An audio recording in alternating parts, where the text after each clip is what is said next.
Hello dear subscribers, I will tell you how you can easily fix this error. So here you can see it, an unknown network error has occurred in your Instagram. So why you see this error and how you can also fix it. So first thing you can just try to close your Instagram app and just open it again.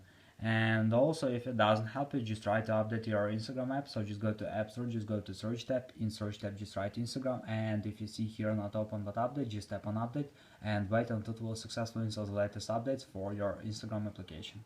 Also, you can try another thing. You can try to tap on it, just choose remove app. So after, just go to App Store and just you will see here not open but get, just tap on get button and just download and install Instagram again on your phone. And also you can try to check your internet connection. So just go to the settings. In the settings you need to find here Wi-Fi. If you're using Wi-Fi, just try to turn it off and turn on again. And if you use cellular data or mobile data, just try to turn it off and turn on again. Also you can try to turn on airplane mode, wait a second and just turn it off.